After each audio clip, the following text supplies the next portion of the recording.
Paul Ginder, $5 super chat, hashtag FGB. What do you guys think if we traded up from 6 to second and third round pick and trade up from 18 to 12 and 13? If we traded up from 6 to second or third round pick, okay, so go to 6 to 3 and trade up from 18 to 12. That's a lot of trading up. I think that would you'd be giving up a lot of assets to make two moves like that. I think that's a little bit overkill. I get it. Thank you for the super chat, but I think it's a little bit overkill. Just a little bit. What do you think, Ant-Man, on that? I mean, I would rather, like you said, we've got 9 picks. If I can trade up and just walk away with this draft with 4 players, like really, really good ones, and I've traded up for them, I'll do it. That's 4 more elite players for my burgeoning the really good side. So if you were to go up to 3, get an elite player, go up to 12. I mean, hell, imagine if you walk away with Will Anderson and Devon Witherspoon falls as well. You walk away with those 2 guys from the first round, and that would be balls crazy. Exactly, and then those second round picks, add 81 to one of those second round picks, get into the end of the first again, get another elite player, and then that other second round pick, tack on a couple of those 5s, move up again, get another guy, and then just fill out the end of your roster at the end of the draft with a couple of special teams guys, whatever minimal needs that you need, development guys. That would be an insanely good draft. You will have less players, but you will have a much better team for it. So I would quite happily do multiple trades up. Maybe not 6 and 18, but 6, those second round picks, all the day 3 ones, merge them, go up again. I'd very happily do that if it means I'm getting much better players. If Bridgewater hasn't signed yet, do we want him here? It's probably he's just weighing his options. He's got a contract given out. So I don't know what's going through his mind. So that's something you would have to ask him. But maybe he's seeing what the Texans do. If they don't draft a quarterback, maybe he's like, you know what, at least I'll have an opportunity to really get some starts over there. Other than that, maybe he's waiting for an injury to happen at training camp. That's a possibility. I don't know. I have no idea what's going on with Bridgewater, but I know the contract's out there, but I don't know what's going on with him. Wayne Shirk, hashtag Lions effing up of North. I say Destiny brought us Sewell. Yes. I believe Destiny got us Hutchinson. Yes. If Destiny's landed us Will Anderson and Robinson, Wayne Shirk, if that happens, then I'm doing backflips. And I can't do backflips. I'm telling you right now. I've had a double neck fusion. My spine is jacked. But I'm going to do backflip. If Destiny does this 3 years in a row, what would you do, Dan? The Lions get Will Anderson and Bijan Robinson in round 1. I'd be probably trading a third-round pick and one of the second-round picks to come up in the latter part of the first round and get Torrance for the offensive line. And with the other second-round pick, I'm probably targeting a linebacker, not Campbell. I think he'd be okay going north to south. I think he's okay in zone coverage, but we don't play a lot of zone coverage, so I don't think he'd fit well in our scheme. So maybe someone like Sanders. Mike always nailing it. Of course it was Christopher Sims. So it was Chris Sims. I'm like, I don't know anyone. Am I missing something? It happens. No one's perfect. But, yeah, I was thinking Chris Sims. He said that he liked Levi Uzurike over, I think it was Barmore 2 years ago. That didn't work out so well. Riley Elder, hashtag Lions, thoughts on using the first 4 picks on defense? It seems unlikely. I don't think that's going to happen because you do need help on offense as well. You do need guard. I think guard's going to happen in the first 4 picks. Because if you look at the Big V contract, booty cheeks, he's not getting paid diddly nothing. When it comes to the other guard that we picked up there, he ain't doing nothing. So I think they're going to get a guard in the first 4 picks. I think you have to. What do you think, Ant-Man?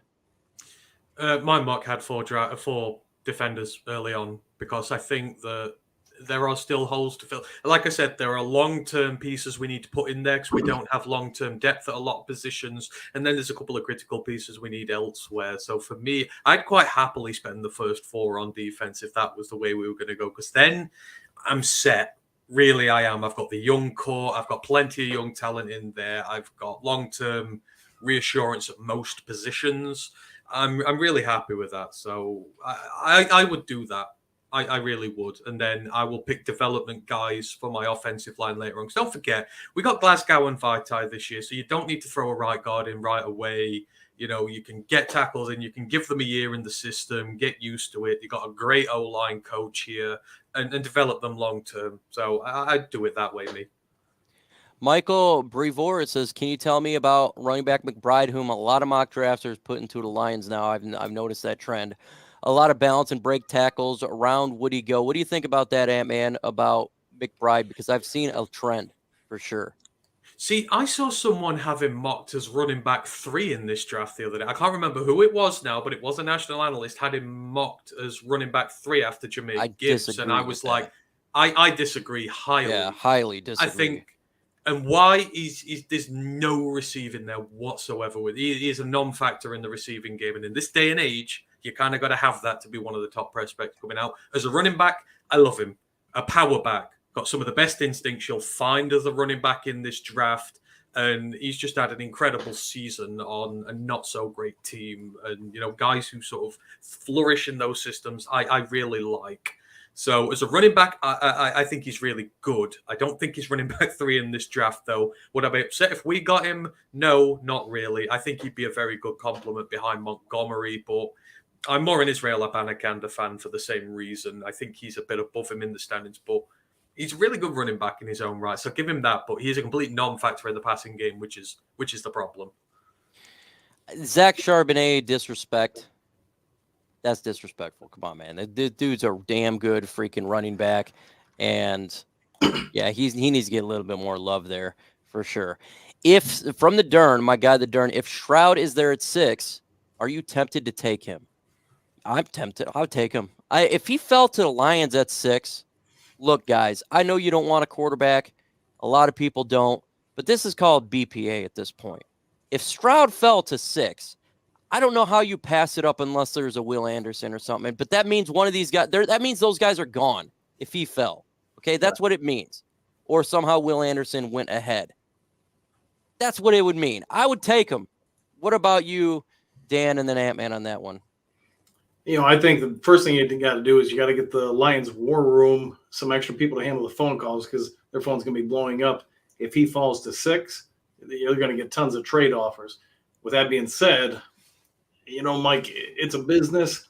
It's about, running the ship for just not now, but the future. We all like Goff, but if he's there, Stroud's there at 6, and you really got a high grade on him, you probably got to look at taking him because you get younger, you save money, and the future looks brighter. You're going to be able to keep a lot more talent for 2 or 3 years around whoever's at quarterback if you have that lesser contract.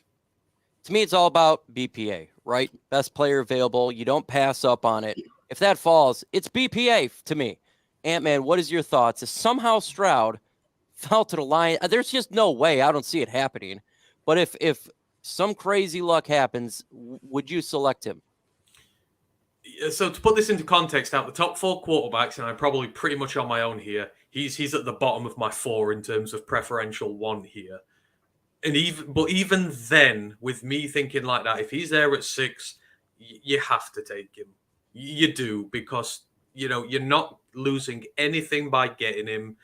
I mean, I think he's a quarterback who maybe should start right away, but I would bench him and sit him a year and use him a bit here and there. I would do it.